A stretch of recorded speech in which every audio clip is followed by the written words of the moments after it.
Should I wait like a minute for people to start coming in, or?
Right, let's get started then.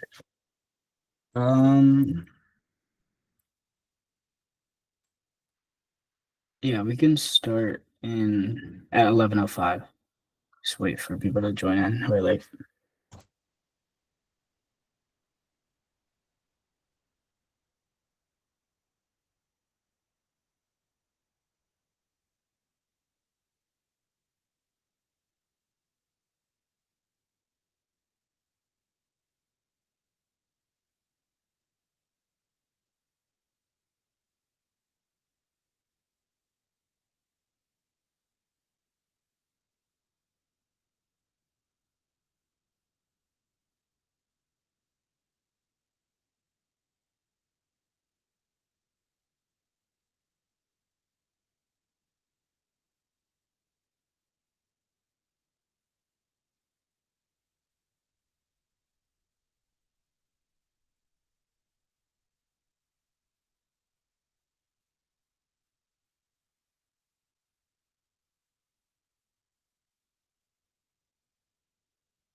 okay, I think we can get started now. So, hi everyone. I want to thank you guys for being here today, and I mean that sincerely. You guys chose to spend your Sunday or your Saturday on something that matters, and I don't take your time for granted. So, let me introduce myself. My name is Abhi Kothapalli, and I'm a student in high school going into junior year. And I want to share a story, a reality actually, that completely reframed the way that I look at healthcare, education, and the role that we as young people can play in shaping systems that affect every single life. This isn't just a talk, it's an invitation to help build something, something that can actually save lives. Now, let's start with something you might not expect. Each year, more than 250,000 people in the United States die due to preventable medical errors. This makes it the third leading cause of death in the US, right after heart disease and cancer. But here's the thing, this isn't just about bad doctors or flawed medicine. It's about what doesn't happen, the training, the proper communication, and the proper preparation under pressure. We prepare people to take tests in school, but what about preparing them to stay calm when a life depends on it? That's the gap I couldn't unsee once I saw it. So I have a quick minute long YouTube video to share. I think I have to reshare just to get the audio going. Um,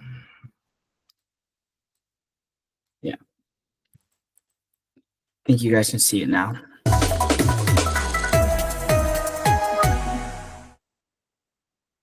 The number one killer of Americans is heart disease, followed closely by cancer.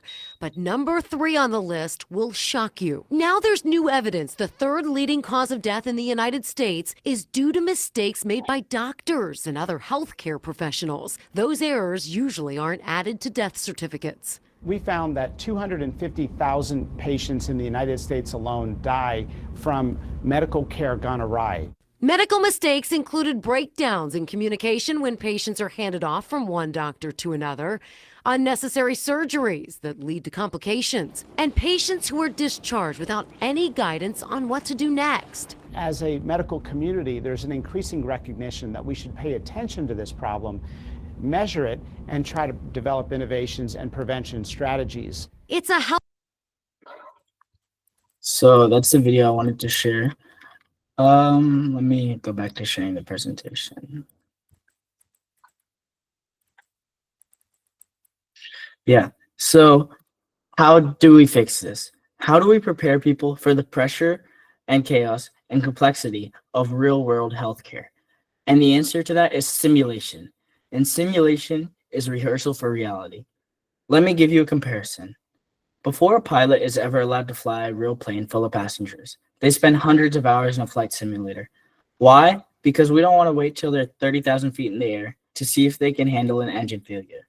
They crash, they will get disorientated, and they will learn. And they all do it safely in a simulated environment because human lives are on the line. Now, imagine and apply that same philosophy to healthcare. In simulation-based training, mannequins can breathe, bleed, seize, and even go into cardiac arrest. Medical teams will have to diagnose, treat, and communicate in real time. All this in a safe and secure environment. It's a safe space to fail and improve and learn. A space to learn under pressure, and it's already used in trauma units and emergency departments, even in neonatal intensive care. And to me, it's one of the most powerful and underused tools we have to prevent harm before it even happens. My mission is to reduce preventable harm through realistic training. And last year, I interned at Medical X, one of the most advanced simulation companies in Europe. I got to work alongside engineers and healthcare professionals, watching how these simulators are built, tested, and used. I've worked hands-on with simulation mannequins that can simulate real patient symptoms, vitals, and crises. I've learned how realistic simulation lets medical teams rehearse emergencies in a safe, secure environment. I've witnessed a newborn simulator with vital signs that shift based on how a student treats it, and I saw surgical rehearsals and airway crisis responses, all simulated and all safe. These experiences showed me how powerful technology can be in preventing harm when used to train teams under pressure. Now, this was my wake-up moment, seeing it firsthand at Medical X, and the question that kept echoing in my head is why aren't more students seeing this, and why are we learning this earlier? So this is where Sim for Impact was born. Sim for Impact is a youth-led movement made to tackle a real crisis in patient safety through education, outreach, and simulation-based learning. From experience to action, I created Sim for Impact in order to raise awareness, promote simulation education early, and to mobilize students to lead safety changes. We are not preparing awareness just for awareness' sake. We're building it to change how preparation happens. Because simulation isn't just a luxury, it's a life-changing necessity. Now here's the vision. Let me paint a picture of what the future we're trying to build looks like. Imagine every healthcare student in high school or an undergraduate rehearsing in real-world emergencies before even entering med school. Imagine fewer ER errors because we normalize feedback-based training. Imagine students leading campaigns, hosting workshops, and showing their peers that safety is something that you can and must study. Simulation as the standard is and not just the exception. Students are part of the solution, and that's the world Sim for Impact is working towards. Now, this is our roadmap. Our roadmap starts with awareness, which is where we get students to understand that preventable errors are real and very fixable. Then comes the action. We will run local workshops, design simulation role plays, and create infographics, and collaborate with schools and healthcare organizations around the country. Finally, we'll close the loop with simulation, testing those scenarios and using real tools where possible or case-based scenarios when equipment isn't available. This impact has been eye-opening with a lot of interest coming from many students around the country.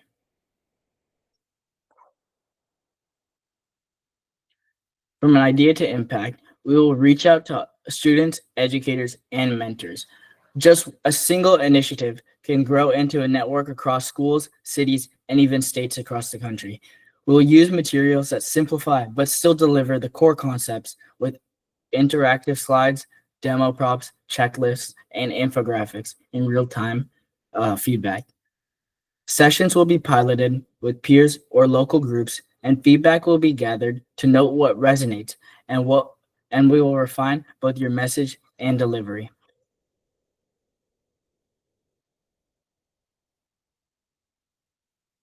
But for the broader impact, we will be transforming learners into co-creators of solution in order to foster confidence, curiosity, and critical thinking. We will be embedding safety and process-oriented thinking early, equipping students for better roles in healthcare, engineering, and beyond. We will be building flexible skills such as teamwork and data interpretation that college admissions and employers value.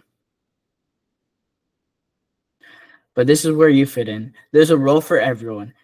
Outreach leads, researchers, we need creators, communicators, thinkers, researchers, aspiring physicians, designers, and every type of thinker you can think of. This isn't just about one personality type, it's a shared purpose. So if you ever felt like your STEM skills can mean something more, this is where we can.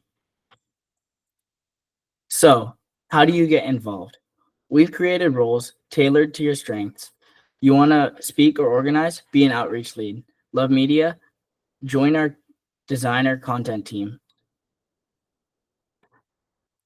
Take a minute to scan the quick QR code and have your name, contact information, like in the Google form that you can scan the QR code form, or you can visit our website and contact us directly through there.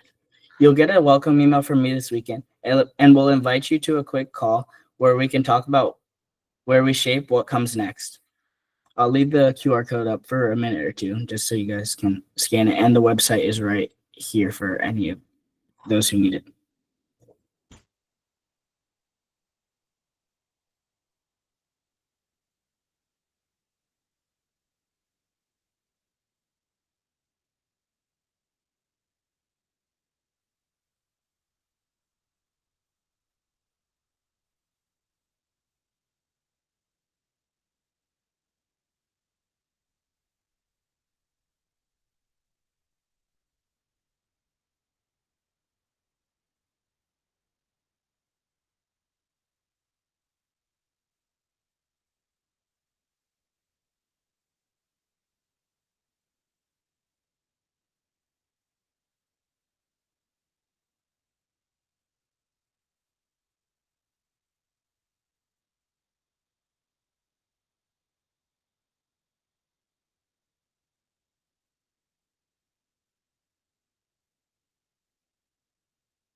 All right. I will put the link for the Google form and the website link in the chat after the meeting, just in case we weren't able to get it. So, on to the closing slide. I'll close with this. Mistakes happen, but every step we take before the emergency is a step towards safety. We can't always predict when someone's life will be on the line, but we can prepare and we can rehearse. And that's what Sim for Impact is all about. Because the future of healthcare doesn't just need more doctors, it needs leaders. And those leaders are in this room. Thank you so much for investing your time and energy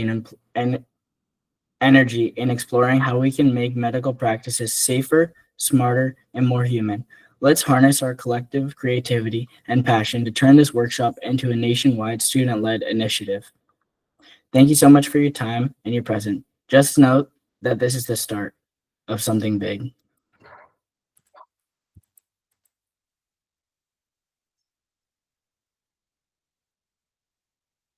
Thank you so much for that presentation. It was lovely. If we do not have any questions, we can go ahead and conclude the session. Any questions? I would love to answer them in the chat. Oh,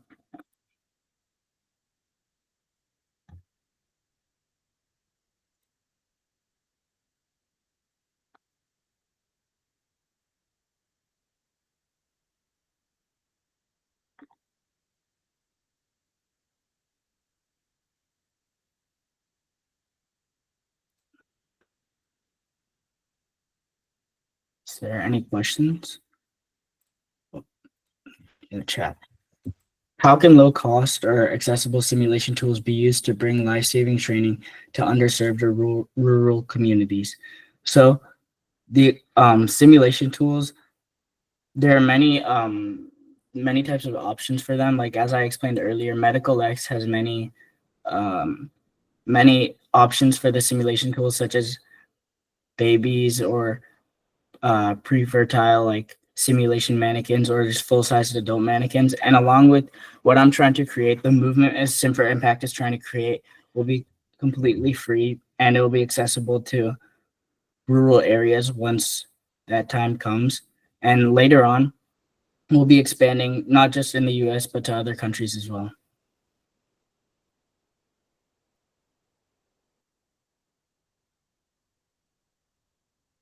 Yeah, thank you.